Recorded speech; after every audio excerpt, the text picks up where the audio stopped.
जगा प्रधान को ऊपर किए चाप पकाइला ताको भलिया जिद्दिया नेता नईले कहीं मोहन माझी माइलेज नेले जे मो पाखे समस्ते सामान मु क्या छाड़बी से मो दलर नेता हूँ ना पछे आज जदि आम जगा प्रधान भली नेता अरेस्ट हो जाउछंती काली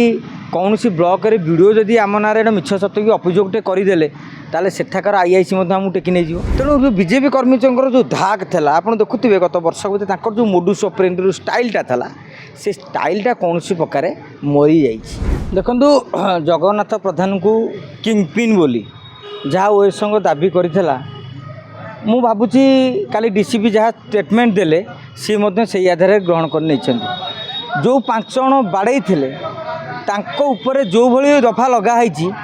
आंको ऊपर से भली भाव में दफा लगा जाइए एमती दफा लगी मजिस्ट्रेट यही मामलें बेल दे पारे जहाँ तांकर वकिल समर्थक मैंने गतकाली कहूले ए कथा को आम दुईटी दिगरु विचार करवा गोटे अपराध दृष्टिकोण आ गोटे हूँ राजनीति दृष्टिकोण अपराध क्षेत्र में नियम है आईन आखिरे समझ समान से जेड़ बड़ लोक हो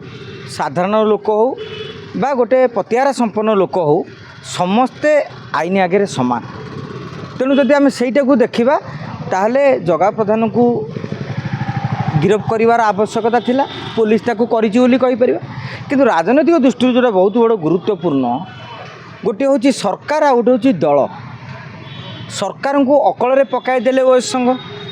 जगा प्रधान को गिरफ न कले आमे आंदोलन हटबूनी समूह छुट्टी नेले एपटे दल चाहिला जे जगा प्रधान तो दलर जड़े छोटकाटर नेता कि कर्मी नुहति से 4 थर निर्वाचन लड़ी आजिका दिन में भुवनेश्वर जेतक बीजेपी नेता अच्छा से भितर अन्यतम ब्रांडेड बीजेपी नेता होती जगा प्रधान जहाँकर गोटे बड़ संगठन भी रही एभली जड़े नेता को यदि आरेस्ट करा जाए निजर सरकार थिबा बेले बिजु जनता दल सरकार थिले सेटा अलग कथा भारतीय जनता पार्टी सरकार जदि गोटे बड़ नेताटे ये करा जाउछि तार दुईटी फल गोटे हूँ मोहन माझी माइलेज नेले जे मो पाखे समस्ते सामान मु क्या छाड़बी से मो दलर नेता हूँ ना पछे किंतु दलर कर्मी नेता भाविले आज जदि आम जगा प्रधान भली नेता अरेस्ट हो जाउछंती काली कौन सी ब्लॉक रे वीडियो जदि आम ना मिछ सत्य अभियोगटे करदे ताले सेठाकर आईआईसी आमको टेकी नहीं तेणु तांको मन में गोटे छनका पशि जाइए तेणु यहीटा सरकार एभली कार्यक्रम करी पुलिस द्वारा निज दलर कर्मी को ऊपर निज दलर नेता को गोटे छनका पुरई देइछंती भाई तेमे जानीपारूनी केतेबेले कौन हो तेणु जो बीजेपी कर्मी जो धाक था आप देखुए गत वर्ष भर जो मोडुस ऑपरेंडी स्टाइलटा था से स्टाइलटा कौन सी प्रकार मरी जाइए सामाजिक गणमाध्यम आपड़ जदि बीजेपी नेतांकर मंतव्य गुड़िक देखिब यही निष्कर्ष आप पहुँचे जे दलर कौन सी नेता किंबा कर्मी चाहू नथिले जगा प्रधान गिरफ हूँ एवं सुरेश पूजारी से मर्मरे गोटे स्टेटमेंट देते जे जो मैंने आंदोलन घटना संपृक्त जो मैंने बाड़े से 5 जन को आम गिरफ करके निलंबित कर सारी तेणु आंक विरुद्ध प्रमाण नथिले कोर्ट ग्रहण करें से चाहून जगा प्रधान भी कहीं गिरफ कर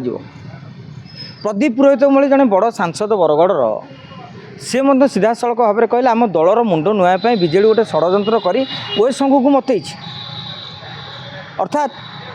बीजेपी मुंड नई जाइए प्रदीप पुरोहित कहले ना दलर मुंड नुआईवाई जड़े वरिष्ठ नेता को गिरफ कर दाबी कराऊँच जिते गिरफ हो गले अतएव दलर मुंड नई जाइए तेणु आगामी दिन में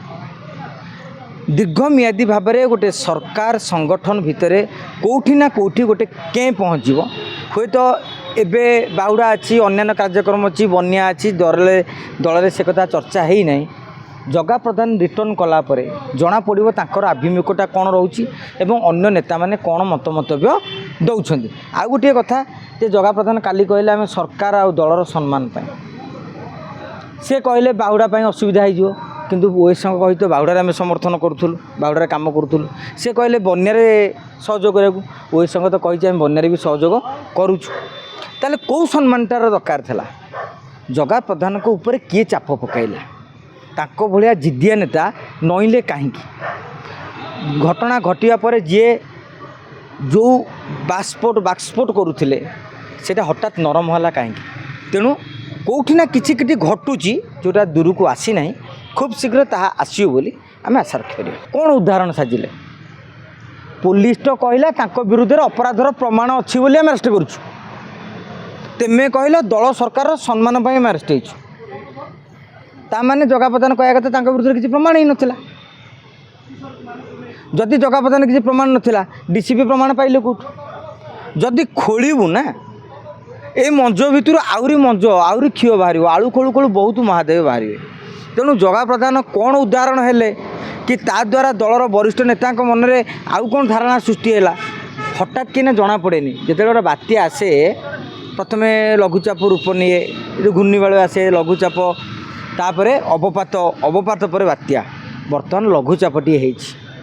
ଅବପାତକୁ ଅପେକ୍ଷା କରିବା, ସମୁଦ୍ର ଭିତରେ ଅବପାତଟା ଉଡ଼ି ଯାଉଛି, ଏ ଇସ୍ୟୁଟା ଉଡ଼ି ଯାଉଛି ନା କାଲିକି ଏହା ଏକ ଝଡ଼ ସୃଷ୍ଟି କରୁଛି। ଦେଖନ୍ତୁ, ଜଣେ ମହିଳା OS ଅଫିସର କାଲି ଯାହା କହିଛନ୍ତି ଜଗାପ୍ରଧାନଙ୍କ ସାଙ୍ଗରେ ଆଲୋଚନା ବେଳେ